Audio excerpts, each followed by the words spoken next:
नमस्कार दोस्तों, CTET paper 2 SST के लिए एक ऐसा इम्पोर्टेंट टॉपिक ग्लोब और ताप कटिबंध, जहां से परीक्षा में अब तक 50 क्वेश्चन पूछे जा चुके हैं। इसलिए आज की यह वीडियो एग्जाम के लिए मोस्ट इम्पोर्टेंट रहेगी, क्योंकि एक ऐसा टॉपिक आपको कराऊंगा जहां से हमेशा ही एग्जाम में क्वेश्चन आया करता है। पेपर 2 एसएसटी के लिए पूरे यूट्यूब पर ऐसी क्लास आपको कोई भी प्रोवाइड नहीं कराएगा।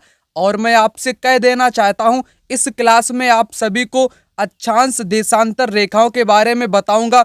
विषुवत रेखा क्या होती है, विषुवत रेखा का मान कितना होता है, कर्क रेखा क्या होती है, मकर रेखा क्या होती है, कितने डिग्री अंश में इनका मान होता है, ताप कटिबंध क्या है, उष्ण कटिबंध, शीतोष्ण कटिबंध और शीत कटिबंध, 3 प्रकार के ताप कटिबंध के बारे में आपको बताऊंगा।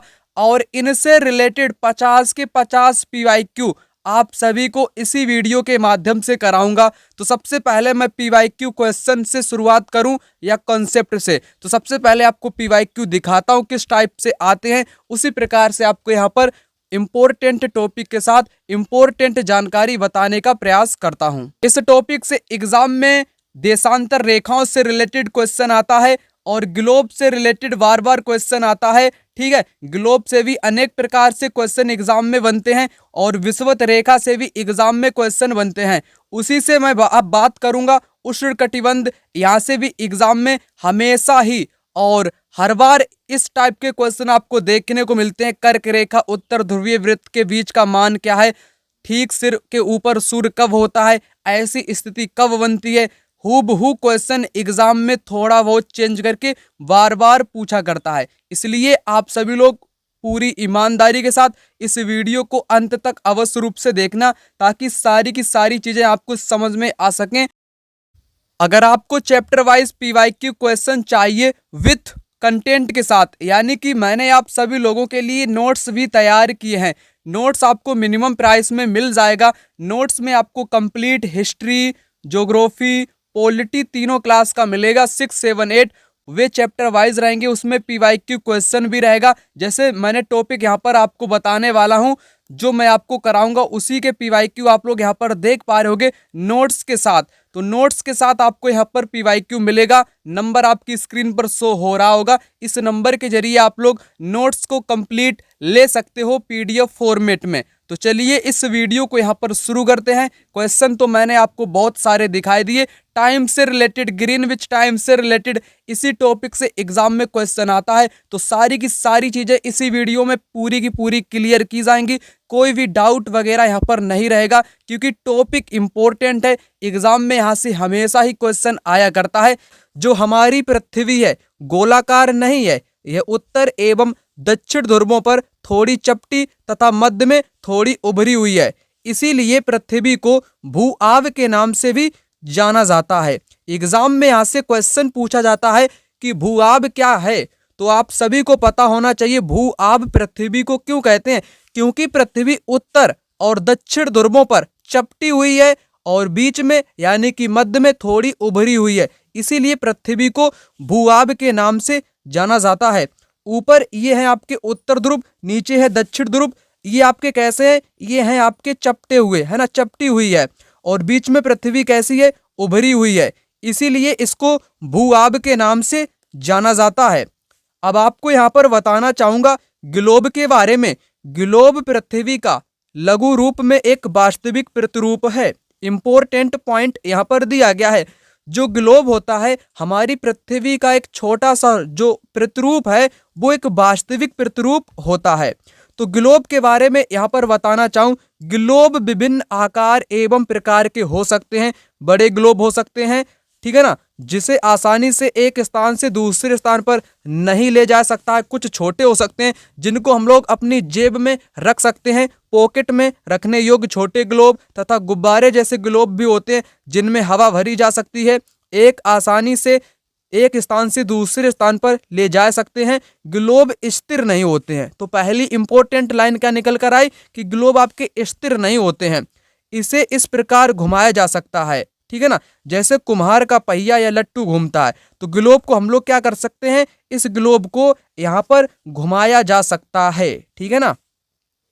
अब बात करेंगे कुछ महत्वपूर्ण पॉइंट की। ग्लोब पर देशों, महाद्वीपों तथा महासागरों के उनके सही आकार में दिखाया जाता है। तो इतनी जानकारी आप लोगों ने यहाँ तक समझ ली, ठीक है ना। अब आगे यहाँ पर बात करने वाले हैं अक्ष की। आखिर अक्ष क्या होता है? एक सुई ग्लोब में झुकी हुई अवस्था में स्थित होती है जिसे अक्ष कहा जाता है। ग्लोब पर वे दो बिंदु जिनसे होकर सुई गुजरती है उत्तर तथा दक्षिण ध्रुव हैं। तो यहाँ पर आपने इस मानचित्र में अक्ष को देखा होगा, जो कि एक प्रकार की ये सुई है, ऊपर है, ये ऊपर का उत्तर ध्रुव है और नीचे का ये दक्षिण ध्रुव है। इनको ये रेखा इस प्रकार से मिलाती है, तो इसी को आप लोग अक्ष कह सकते हो, जो कि झुकी हुई अवस्था में अक्ष यहाँ पर होता है। ये बात मैंने बताई आपको ग्लोब के बारे में। अब आगे आपको यहाँ पर बताना चाहूंगा एक मोस्ट इम्पोर्टेंट लाइन। पृथ्वी पश्चिम से पूरब की ओर घूमती है। आप सभी को पता होना चाहिए जो हमारी पृथ्वी है पश्चिम से पूरब की ओर घूमती है। एग्जाम में बार बार क्वेश्चन देखने को मिला है। पृथ्वी कैसी घूमती है? पश्चिम से पूरब की ओर पृथ्वी घूमती है। एक अन्य काल्पनिक रेखा भी ग्लोब को दो बराबर भागों में बांटती है, जिसको क्या कहते हैं? जिसको विषुवत वृत्त के नाम से जाना जाता है। पृथ्वी के उत्तर में स्थित आधे भाग को उत्तरी गोलार्ध कहते हैं और दक्षिण वाले आधे भाग को दक्षिणी गोलार्ध कहा जाता है। ये दोनों बराबर के आधे भाग होते हैं। इस प्रकार विषुवत वृत्त पृथ्वी पर एक काल्पनिक वृत्त बनाती है। यह पृथ्वी पर विभिन्न स्थानों की स्थिति बताने में महत्वपूर्ण संदर्भ बिंदु है। विषुवत वृत्त से ध्रुवों तक स्थित सभी समांतर वृत्तों को अक्षांश समांतर रेखाएं कहा जाता है। अक्षांशों को अंश में मापा जाता है। तो इतनी इंपॉर्टेंट जानकारी लिखी हुई है जिसको आपको यहाँ पर समझाना चाहूंगा। इस ग्लोब के माध्यम से आप लोग यहाँ पर समझ सकते हो। जैसे ग्लोब है, एक रेखा होती है बीच की रेखा, ठीक है ना। जैसे आप लोग मान लो ये रेखा है, इसको क्या बोलते हैं? इसको बोलते हैं विषुवत रेखा। और दूसरी भाषा में इस रेखा का नाम क्या आप लोग जानते हैं? जैसे इसको भूमध्य रेखा भी कहते हैं। क्या कहते हैं? भूमध्य रेखा, है ना, जो कि जीरो अक्षांश पर स्थित रेखा होती है। ऊपर का भाग जो ये वाला रहेगा भाग, इसको बोलते हैं उत्तरी गोलार्ध। क्या बोलते हैं? इसको बोलते हैं उत्तरी गोलार्ध बोलते हैं। और नीचे का जो आधा क्षेत्र रह गया, आधा भाग रह गया, उसको बोलते हैं दक्षिणी गोलार्ध। अभी सारी जानकारी आपको धीरे धीरे बताऊंगा। कर्क रेखा क्या है, मकर रेखा क्या है, ठीक है ना, उष्णकटिबंध क्या होते हैं। तो इतना मैंने आपको बताया। आधा ऊपर का भाग उत्तरी गोलार्ध, नीचे दक्षिण का भाग दक्षिणी गोलार्ध कहलाता है, ठीक है ना। अब आगे बात कर लेते हैं। विषुवत वृत्त शून्य अक्षांश को दर्शाता है। जैसे ग्लोब है, ये वाली रेखा ये आपकी विषुवत रेखा है, जो कि 0 डिग्री अक्षांश पर स्थित होती है। विषुवत वृत्त दोनों तरफ ध्रुवों के बीच की दूरी पृथ्वी के चारों ओर एक वृत्त का चौथाई है। यहाँ से एग्जाम में क्वेश्चन आया हुआ है। कितना है? ध्रुवों के बीच की दूरी पृथ्वी के चारों ओर वृत्त का 1/4 है, ठीक है ना, वृत्त का 1/4 है। इसका माप होगा 360 अंश का 1/4 यानी कि 90 अंश। इस प्रकार 90 अंश उत्तरी अक्षांश उत्तर ध्रुव को दर्शाता है और 90 अंश दक्षिणी अक्षांश दक्षिण ध्रुव को दर्शाता है। तो ये मैं आपको बात बता रहा हूं विषुवत रेखा की। विषुवत वृत्त के उत्तर की सभी समांतर रेखाओं को उत्तरी अक्षांश कहा जाता है और जो दक्षिण में जितनी भी आपकी समांतर रेखाएं होती हैं उनको दक्षिणी अक्षांश के नाम से जाना जाता है। जैसे ग्लोब आपका ये रहा, ये वाली जो ऊपर की रेखाएं होती हैं ये उत्तरी अक्षांश और जो नीचे की रेखाएं होगी वे आपकी दक्षिणी क्या कहलाएंगी? ये वाली रेखाएं दक्षिणी अक्षांश कहलाएंगी। इतना अंतर यहाँ पर आपने समझ लिया होगा।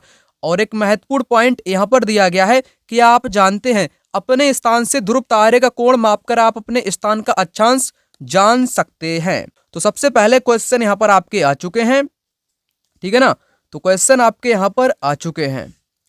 तो पहला क्वेश्चन आपकी स्क्रीन पर रहा। ग्लोब को 2 बराबर भागों में बांटने वाली खींची गई काल्पनिक रेखा विषुवत रेखा कहलाती है, जिसका मान कितना होता है? 0 डिग्री होता है। 0 डिग्री अंश इसका मान होता है, जो कि उत्तरी गोलार्ध और दक्षिणी गोलार्ध में ग्लोब को बांटने का काम करती है, जो कि एक काल्पनिक रेखा है।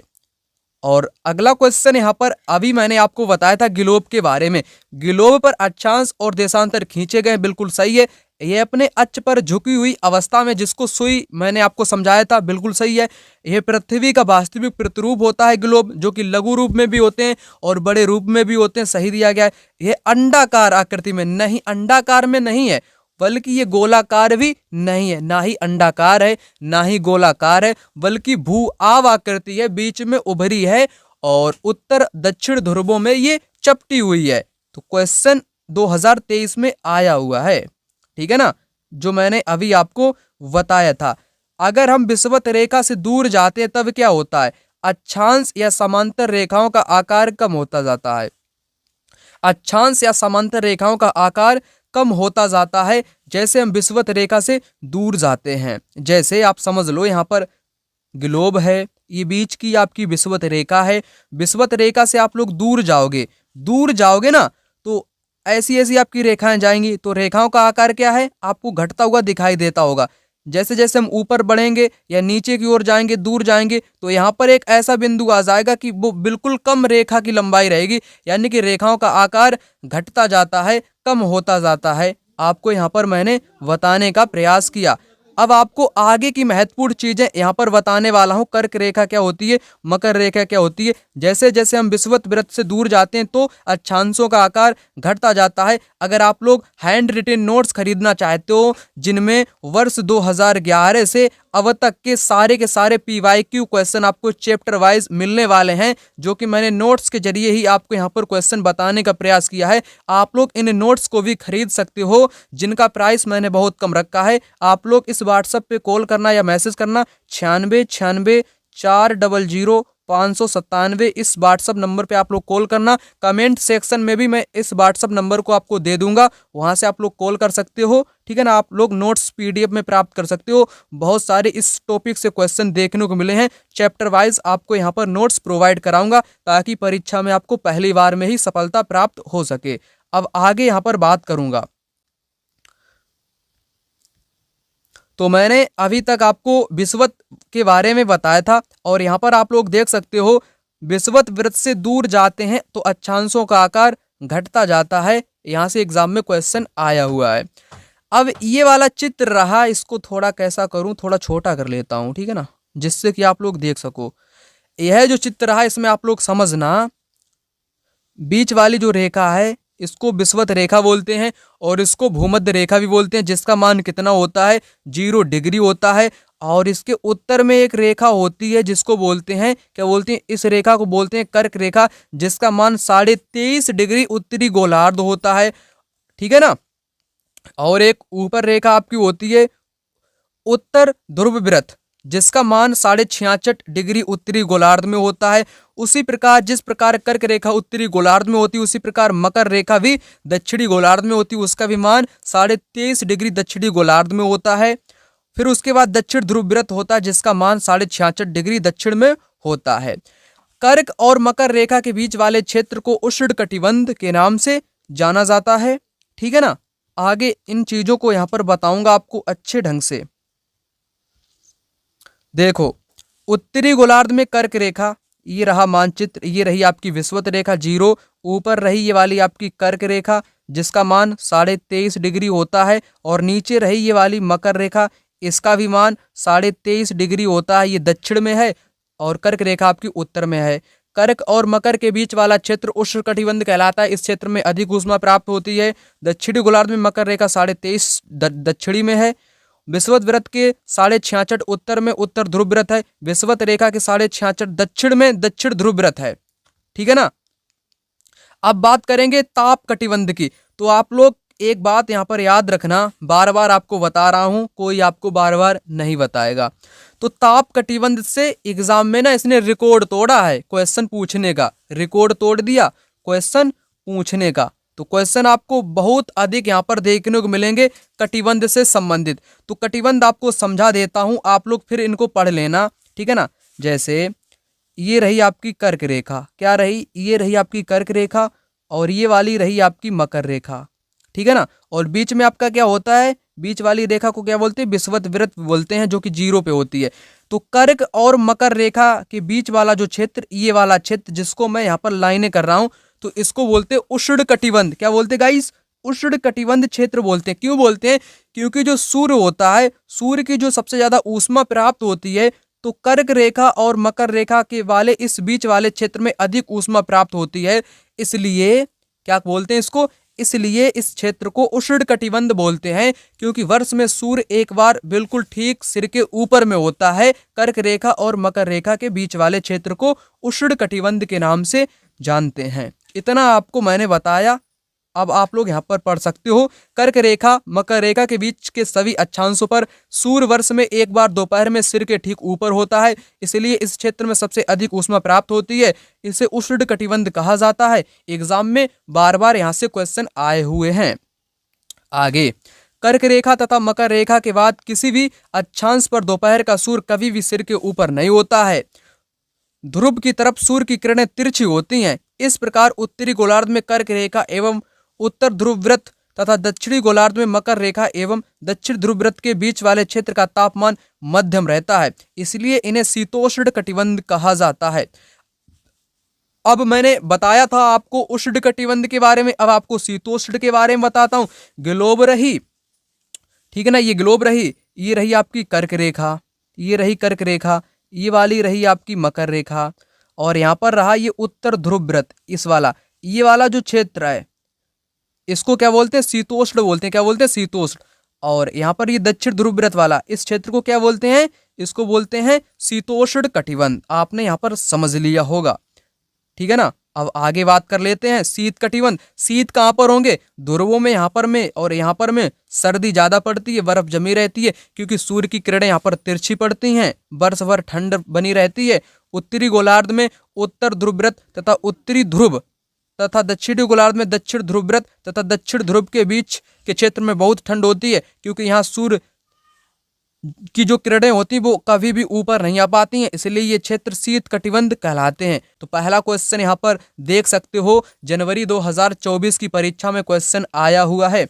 पृथ्वी पर उष्ण कटिबंध क्षेत्र सबसे अधिक ऊष्मा प्राप्त करते हैं, क्योंकि उष्ण कटिबंध की बात की गई है। दोपहर का सूर्य ठीक सिर के ऊपर होता इसलिए, और सूर्य की किरणें तिरछी कहां पर में होती हैं, शीतोष्ण में होती हैं। कहां पर, शीतोष्ण जब होता है तब सूर्य की किरणें तिरछी पड़ती हैं। आपने इतना समझ लिया ना, तो सेकंड वाला राइट आंसर हो जाएगा। दोपहर का सूर्य ठीक सिर के ऊपर होता है, इसके अलावा कभी भी सूर्य ठीक ऊपर नहीं होता है, कर्क और मकर को छोड़ करके, ठीक है ना। अब आगे बात कर लूं, यहाँ पर 2012 का क्वेश्चन, निम्नलिखित में से कहां सभी अक्षांशों पर दोपहर का सूर्य वर्ष में कम से कम एक बार सीधा चमकता है। कर्क और मकर रेखा के मध्य। कितनी बार आपको बताऊं, बता बता के थक गया हूं। अगला देख सकते हो क्वेश्चन, ये वाला 2022 में आया हुआ है। उष्ण कटिबंध क्षेत्र सबसे अधिक ऊष्मा प्राप्त करते हैं, क्योंकि उष्ण कटिबंध क्षेत्र में कम से कम वर्ष में एक बार सूर्य ठीक सिर के ऊपर होता है, जो कि ताप कटिबंध से ही पूछा गया है। जो मैंने आपको अभी 3 टाइप के कटिबंध बताए थे, कौन कौन से। सबसे पहले मैंने आपको उष्ण कटिबंध के बारे में बताया, और उसके बाद मैंने आपको शीतोष्ण या जिसमें उष्ण और शीत दोनों होते हैं, उसके बाद मैंने आपको शीत कटिबंध के बारे में बताया। इन 3 कटिबंध से रिलेटेड क्वेश्चन एग्जाम में बार बार आते हैं, और आप लोग इन्हीं में कंफ्यूज हो जाते हो। जैसे क्वेश्चन आपकी स्क्रीन पर है, कर्क रेखा उत्तर ध्रुवीय वृत्त आर्कटिक वृत्त के बीच वाले क्षेत्र का तापमान मध्यम रहता है। तो मध्यम रहता है, तो ये बात कैसी है, सही है। आपको पता कैसे चलेगा यहाँ पर किसकी बात की गई है, कर्क रेखा। आपको फटाक से एक मानचित्र यानी कि चित्र बना लेना है। जैसे बीच वाली रेखा को मैंने आपको बताया विषुवत बोलते हैं, 0 अक्षांश पर स्थित इक्वेटर जिसको बोलते हैं। हो गई आपकी, कौन सी रेखा आपकी हो गई, विषुवत हो गई। इसके ठीक ऊपर आपकी होती है कर्क रेखा, और यहाँ पर उत्तर ध्रुवीय वृत्त यानी कि आर्कटिक वृत्त। आर्कटिक वृत्त इस प्रकार का होता है, यह कर्क रेखा, यह आर्कटिक वृत्त, इन दोनों के बीच वाले क्षेत्र को शीतोष्ण बोलते हैं। क्या बोलते हैं, शीतोष्ण बोलते हैं, क्योंकि यहाँ का तापमान मध्यम रहता है। कैसा रहता है, तापमान मध्यम रहता है। तो पहली बात तो क्लियर हो चुकी, ठीक है। कर्क रेखा के बाद किसी भी अक्षांश का दोपहर का सूर्य कभी सिर के ऊपर नहीं होता है, ये भी बात सही है, लेकिन इसका कारण यह नहीं है। ठीक, यहाँ पर मध्यम तापमान रहता है क्योंकि यहाँ पर सूर्य की ऊष्मा कम प्राप्त होती है, कम मात्रा में प्राप्त होती है। कर्क रेखा के बाद सूर्य कभी भी ऊपर नहीं होता। ये बात तो सही है, लेकिन इसका रियल कारण नहीं है, इसलिए दोनों सही हो जाएंगे परंतु सही व्याख्या नहीं करते हैं। यहाँ पर सेकंड ऑप्शन राइट आंसर हो जाएगा। और इस टाइप का क्वेश्चन इससे पहले की जो परीक्षा हुई थी दिसंबर वाली, है ना, वहाँ पर भी इसी टाइप का क्वेश्चन आया था जो मैंने अभी आपको कराया। यह क्वेश्चन दिसंबर 2024 का है जो कि एग्जाम में आया था। और इसी से रिलेटेड क्वेश्चन आप लोग यहाँ पर भी देख पा रहे होंगे, उसी टाइप का है। यहाँ पर मकर रेखा पूछ लिया और दक्षिण ध्रुव व्रत, ठीक उल्टी स्थिति। जैसे यहाँ पर मान लो आपकी विषुवत रेखा है जीरो वाली, यहाँ पर है आपकी मकर रेखा और ये है दक्षिण ध्रुव व्रत। उसी प्रकार यहाँ पर उत्तर ध्रुव व्रत और कर्क रेखा, उसी प्रकार दक्षिण में होता है। दोनों रेखाओं का मान 23.5 होता है, आपको मालूम होगा। ठीक, तो इतना मैंने आपको बताया, इतना। यहाँ से देखो, ये है आपकी विषुवत रेखा, ये है मकर रेखा, ये है दक्षिण ध्रुव व्रत। यहाँ पर मकर रेखा हो गई, ये लो मकर रेखा हो गई। दक्षिण ध्रुव व्रत, ये लो दक्षिण ध्रुव व्रत हो गया। बीच वाला क्षेत्र कैसा होता है? मध्यम होता है, जिस प्रकार उत्तरी गोलार्ध में होता है। यह मैं बात दक्षिणी गोलार्ध की कर रहा हूँ ना। मकर रेखा के बाद किसी भी अक्षांश का दोपहर, वहां पर लिखा था कर्क रेखा के बाद। तो बातें तो दोनों सही हो जाएंगी, लेकिन सही व्याख्या नहीं करेंगे। वही स्थिति यहाँ पर है। देखो एग्जामिनर ने यहाँ पर क्या किया है, क्वेश्चन दोनों आपको सेम लग रहे होंगे। यहाँ पर मकर और दक्षिण ध्रुव व्रत कर दिया गया, ऊपर यहाँ पर कर्क कर दिया गया था और यहाँ पर उत्तर ध्रुव व्रत कर दिया गया था, और मकर रेखा के बाद यहाँ पर कर्क कर दिया गया था। इतना चेंज करके बार बार एग्जाम में क्वेश्चन देखने को मिलता है। दोनों क्वेश्चन सेम हैं, अगर आपको कंसेप्ट में समझ में आ चुका होगा। उसके बाद इस क्वेश्चन को आप लोग देखो, उत्तर ध्रुव व्रत। उत्तर ध्रुव व्रत यहाँ पर हो गया इस टाइप से। उत्तरी ध्रुव यहाँ पर हो गया। ये क्या है? ये तो है भैया बहुत ही ज्यादा भयानक ठंड वाली जगह है, यानी कि जिसको शीत कटिबंध बोलते हैं। सूर्य थिचिद से कभी भी ऊपर नहीं उठ पाता है। सही बात है, सूर्य की किरणें हमेशा तिरछी होती हैं और कम ऊष्मा देती हैं। पहला वाला यहाँ पर सही हो जाएगा, बिल्कुल कम ही ऊष्मा देती हैं। सूर्य थिचिद से ऊपर नहीं उठ पाता है। और यहाँ पर ये वाला क्वेश्चन आप लोग देखो, उत्तरी गोलार्ध में उत्तर ध्रुव, लो भैया ये ध्रुव हो गया, और उत्तरी ध्रुव के बीच, उत्तर ध्रुव और उत्तरी ध्रुव के बीच में क्षेत्र में ठंड पाई जाती है। यहाँ पर ठीक है, ठंड पाई जाती है, इसलिए शीतोष्ण बोलते हैं, क्योंकि शीत कटिबंध में सूर्य थिचिद से ज्यादा ऊपर नहीं उठ पाता है, अतः किरणें तिरछी पड़ती हैं और कम ऊष्मा पैदा करती हैं। तो दोनों सही है, एक दूसरे की सही व्याख्या भी करते हैं। राइट जवाब हो जाएगा। यहाँ पर एक बार और आप लोग समझ लो ताकि कंफ्यूजन आप में ना रहे। जैसे उष्ण कटिबंध को सबसे पहले समझो, ट्रॉपिकल जोन को। उष्ण कटिबंध कर्क रेखा, जिसका मान मैंने आपको बताया 23.5 डिग्री उत्तर में होता है, और मकर रेखा उसका भी मान 23.5 होता है परंतु दक्षिण में होती है, के बीच का क्षेत्र आपका क्या कहलाता है? उष्ण कटिबंध कहलाता है। यहाँ पर आप लोग समझो, जैसे मैंने यहाँ पर कर्क बना ली और यहाँ पर मकर बना ली, बीच में मैंने जीरो वाली रेखा बना ली, और इन दोनों के बीच वाला क्षेत्र जिसको मैं यहाँ पर ऐसे ऐसे कर देता हूँ, यही आपका उष्ण कटिबंध है। क्योंकि सूर्य वर्ष में एक बार सिर के ठीक ऊपर में होता है। देखो यह क्षेत्र सूर्य से अधिकतम गर्मी प्राप्त करता है, क्योंकि मध्याह्न सूर्य सभी अक्षांशों पर वर्ष में कम से कम एक बार ठीक ऊपर होता है। आपने समझ लिया। उसके बाद मैं आपको समझाना चाहूँ यहाँ पर शीतोष्ण कटिबंध, टेम्परेट जोन। शीतोष्ण कटिबंध है उत्तरी गोलार्ध में कर्क रेखा और आर्कटिक वृत्त के बीच का क्षेत्र, और मकर रेखा और आर्कटिक वृत्त के बीच का क्षेत्र है। मैंने आपको क्या बताया, जैसी स्थिति बनती है उत्तरी गोलार्ध की, सबसे पहले मैं बात कर लेता हूँ शीतोष्ण। यह है आपकी मान लो कर्क रेखा, और यहाँ पर यह है आपका उत्तरी गोलार्ध में आर्कटिक वृत्त, इस प्रकार से। ठीक, इनके बीच का क्षेत्र आपका शीतोष्ण कहलाएगा। उसी प्रकार दक्षिण में मकर रेखा और दक्षिण आर्कटिक वृत्त के बीच का क्षेत्र शीतोष्ण कटिबंध कहलाएगा, क्योंकि यहाँ पर सूर्य की किरणें बहुत कम प्राप्त होती हैं, तिरछी किरणें प्राप्त होती हैं, इसलिए। और उसके बाद लास्ट था आपका शीत कटिबंध यानी कि कोल्ड जोन, आर्कटिक वृत्त और उत्तरी ध्रुव के बीच का क्षेत्र, और अंटार्कटिक वृत्त और दक्षिणी ध्रुव के बीच का क्षेत्र, जो सबसे लास्ट में रह जाते हैं। जैसे उत्तरी गोलार्ध में यहाँ पर उत्तरी ध्रुव और ये वाला वृत्त, दक्षिण में दक्षिणी ध्रुव और ये वाला वृत्त, इनके बीच का क्षेत्र तो ठंड रहेगी ना हमेशा, क्योंकि सूर्य यहाँ पर थिचिद से ज़्यादा ऊपर नहीं उठ पाता, किरणें हमेशा तिरछी गर्मी कम पैदा करती हैं। तो उन्हीं से रिलेटेड मैंने क्वेश्चन आपको कराया। नोट्स में सारी की सारी जानकारी आपको मिल जाएगी। नोट्स आप लोग अवश्य रूप से ले लेना। नंबर मैंने आपको बता दिया 9696400597। इस नंबर पे आप लोग कॉल करना या व्हाट्सएप पर मैसेज करना, नोट्स आपको पीडीएफ में मिल जाएगा। देशांतर क्या है? किसी स्थान की स्थिति बताने के लिए उस स्थान का अक्षांश के अतिरिक्त कुछ और जानकारी की आवश्यकता होती है। जैसे अगर आपको पता करना है प्रशांत महासागर में स्थित टोंगा द्वीप एवं हिंद महासागर में स्थित मॉरिशस द्वीप एक ही अक्षांश 20 डिग्री दक्षिणी पर स्थित हैं। उत्तरी ध्रुव को दक्षिण ध्रुव से जोड़ने वाली रेखा से पूर्व या पश्चिम की ओर इन स्थानों की दूरी कितनी है? दूरी कितनी है पता करना है।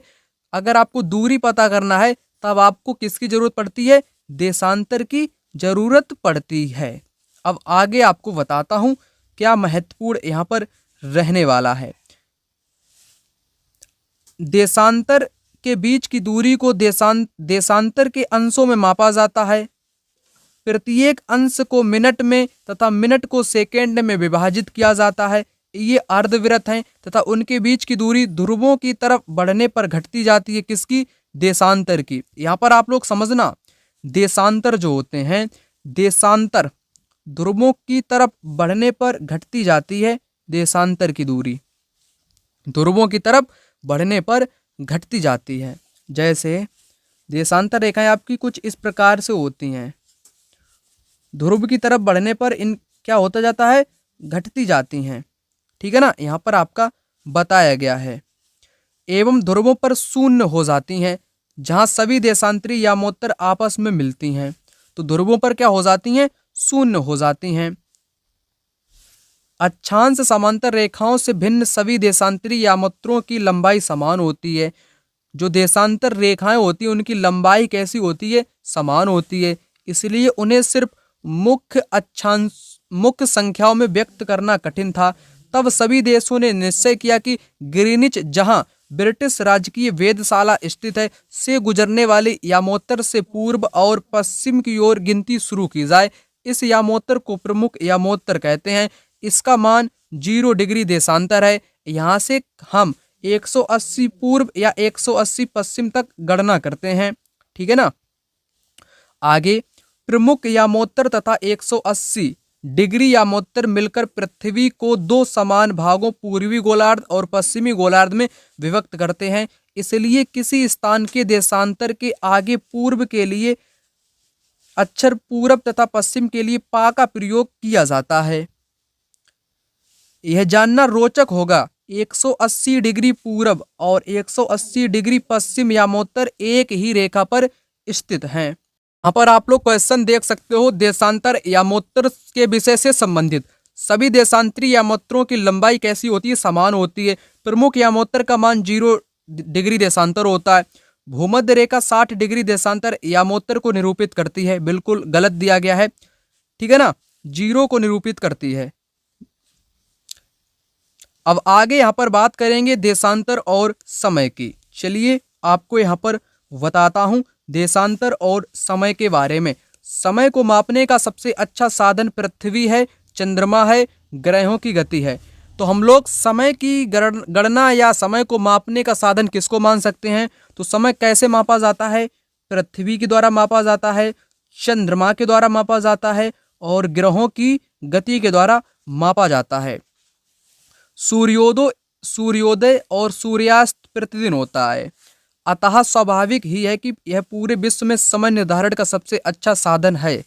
स्थानीय समय का अनुमान सूर्य के द्वारा बनने वाली परछाई से लगाया जाता है, जो दोपहर में सबसे छोटी एवं सूर्योदय तथा सूर्यास्त के समय सबसे लंबी होती है। जो परछाइयाँ होती हैं, आप लोग देखना कभी खड़े होकर, दोपहर में परछाई आपकी सबसे छोटी होगी और सूर्योदय जब सूर्य उगता है और जब सूर्य अस्त होता है तब आपकी परछाई लंबी होगी। आप लोग इसको देख लेना करके भी। ठीक है ना।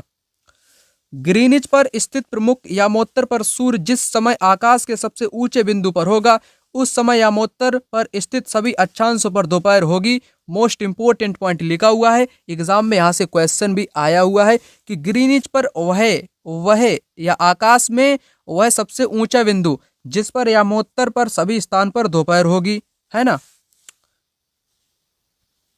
यहाँ से आया हुआ है क्वेश्चन।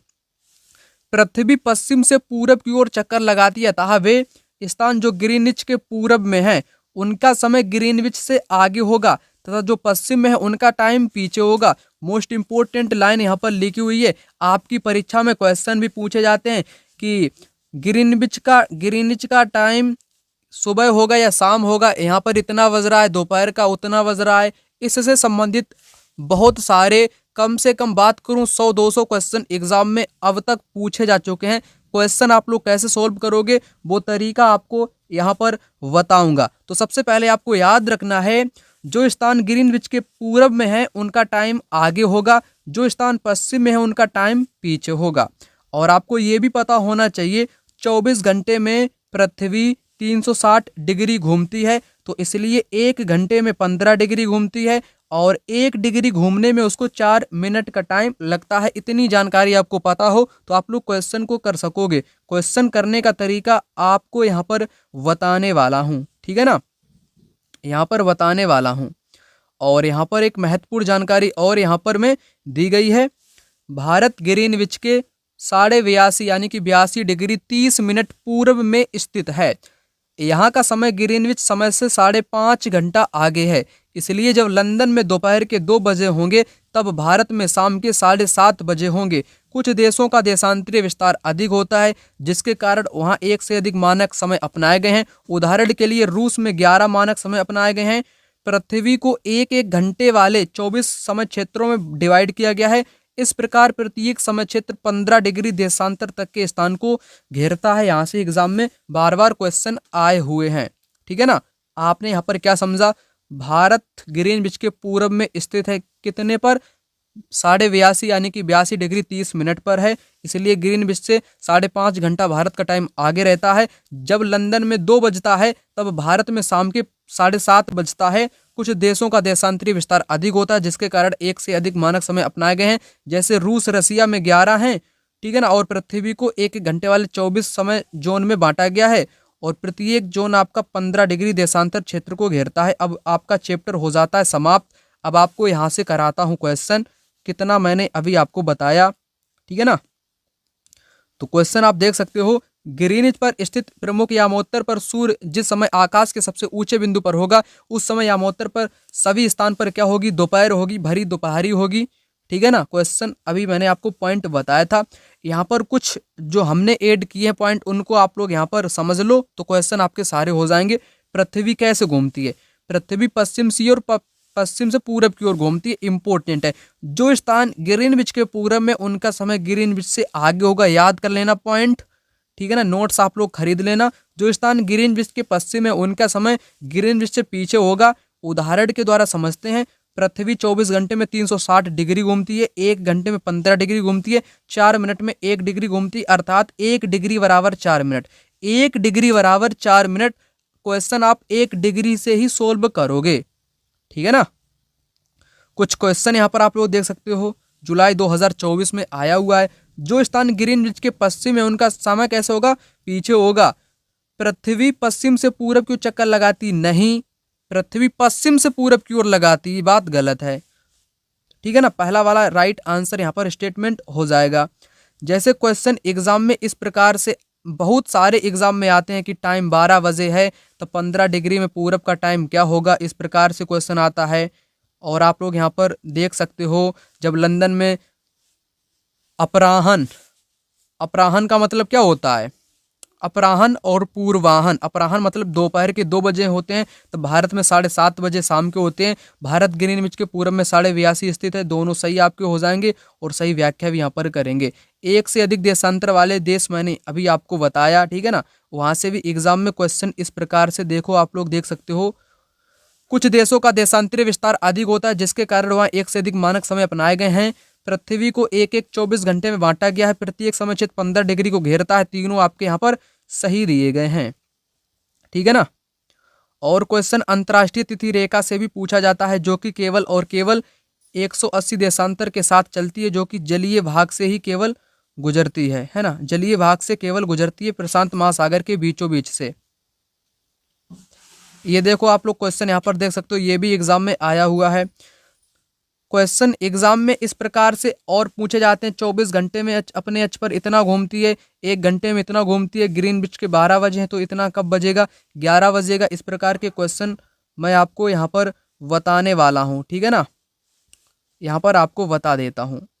जैसे आप लोग इतने पर गौर करना, ग्रीनविच में रात के 12 बजे हैं। कितना बजा है? रात के 12 बजे है, ठीक है।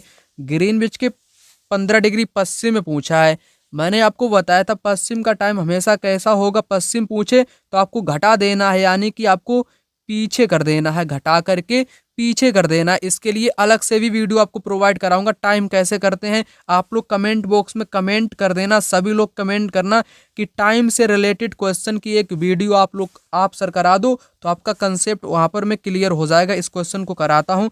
तो मैंने आपको बताया था 1 डिग्री में आपके 4 मिनट होते हैं। 15 डिग्री यहाँ पर दिया गया, 15 में कितने होंगे तो 60 मिनट हो जाएंगे। 60 मिनट में कितने घंटे होंगे? आप कहोगे कि 1 घंटा हो जाएगा। पश्चिम दिया, पश्चिम का पीछे होता है, तो रात के 12 बजे में 1 घंटा आप लोग पीछे करोगे तो रात का 11 बजेगा। रात का कितना बजेगा? 11। रात का 11 बजेगा। 11 बजे का मतलब क्या होता है? एम होता है या पीएम होता है। तब आप लोग कहोगे कि रात में जो 11 बजते हैं वो आपके पीएम में आते हैं, जैसे ही 12 बजता है तो वो एम में आ जाता है, इसलिए 11 बजे अपराह्न यहाँ पर राइट आंसर हो जाएगा, ठीक है ना। तो अगर मैं यहाँ पर क्वेश्चन आपके डाल देता टाइम वाले, लेकिन मैं सोल्व दे देता तो आप लोग समझ नहीं पाती, क्योंकि मुझे ही यहाँ पर सोल्व करके आपको बताना पड़ेगा। कमेंट बॉक्स में कमेंट करना और नोट्स आप लोग इनको खरीद लेना, क्योंकि संपूर्ण जानकारी कंटेंट के साथ, हर चैप्टर के साथ PYQ क्वेश्चन को इस मतलब कि नोट्स में समाहित किया गया है। मिलते हैं दूसरी वीडियो में, तब तक के लिए जय हिंद, वंदे मातरम।